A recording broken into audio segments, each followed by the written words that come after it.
You know what's cool about these windmills is how lightweight they are. This is the 10-foot windmill. I can easily pick it up with one arm. In today's video, we will be assembling this 10-foot windmill from Wingards Sales. This is an easy to follow step-by-step instructional video. I hope you enjoy it.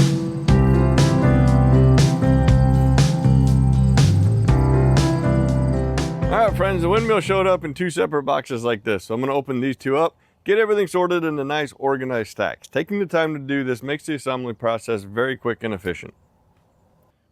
So we have 3 different sizes of cross braces, 3 different sizes of X braces. X braces can be identified by the slot on one end, cross braces have holes on both ends. Key difference.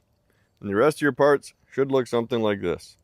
The only tools you need for the entire assembly: Phillips screwdriver, 3/4 inch wrench, something with an 8mm end, and a grease gun.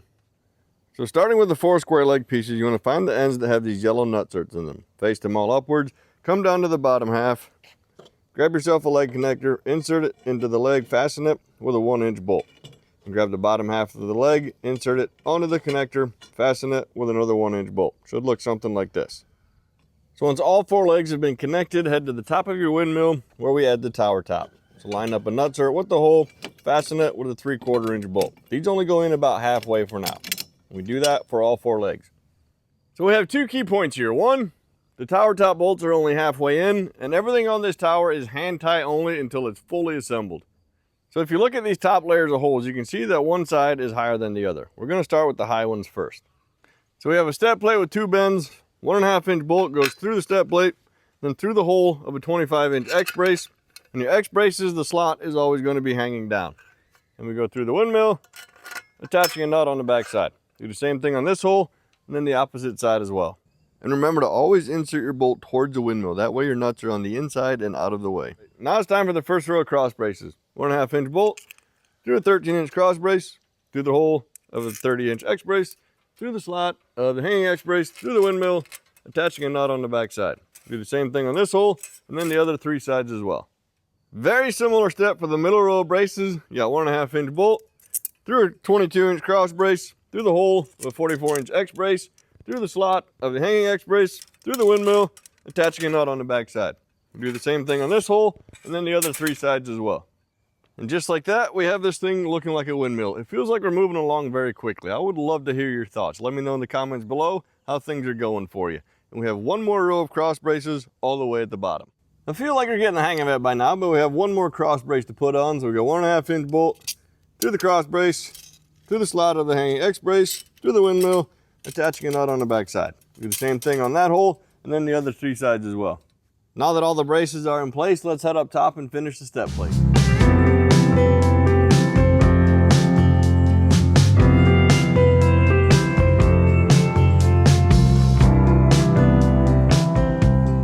Now we have the step plate with 1 bend. So we go 1/2 inch bolt, through the hole of the step plate, through the hole that's already there, attach a nut on the bottom. Same thing on this hole, and then the opposite side as well. Now it's time to get some things tightened down. First thing you want to do is get this tower top straight up and down. You can use a level if you need to. I'm just going to eyeball it. Once it looks good, you want to get these 4 screws tightened down. And you want to get these pretty snug because they can work loose over time. Impact time. And the cool thing about aluminum is it acts as a self-locking nut. So you don't need anything on the inside to hold this nut. You just hold it gently till it's up against the frame, and it holds itself. Very quick and easy. So just go through and tighten up all the nuts that you see.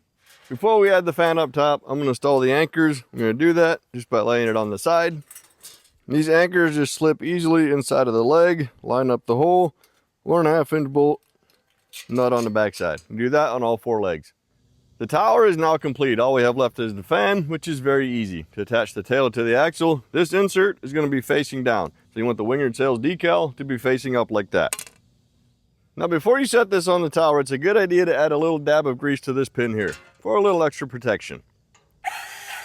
This is just a one-time deal, and you don't have to add grease to this pin every year like you do this insert, which we'll get to next. So, to get the fan on the axle, you just remove this nut on the end, and there's 2 ways to get the fan on correctly. One of them, there's a sticker on the inside of the wheel with an arrow that says slide on. That arrow is going to be pointing towards the fan tail. The other way is to have the inside of these creases facing you, or facing out.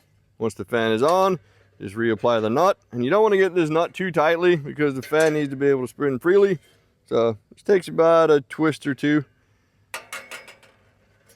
just like so. Beautiful.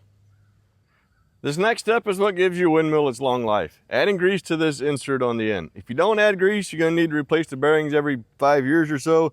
If you keep grease in there, it'll last you a lifetime.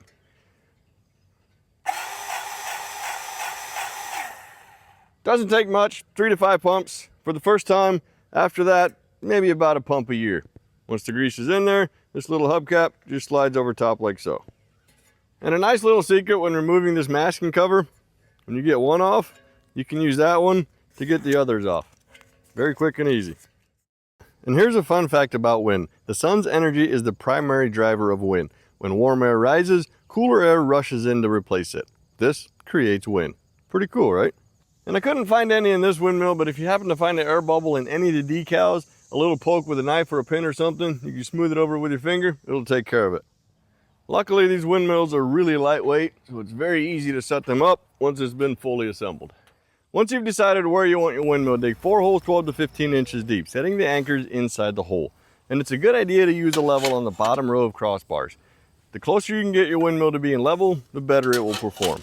And the final step is filling the holes back up with dirt. Your windmill will now be anchored in place.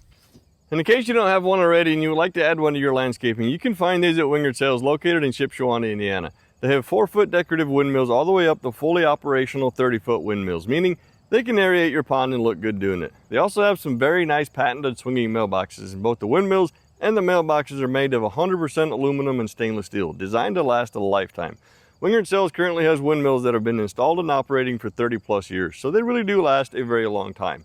If you would like to have any of these items shipped to your front door, you can order them online at wingardsales.com. I will put a link in the description to make that nice and easy for you. And with that, today's video has been completed. I hope you enjoyed it.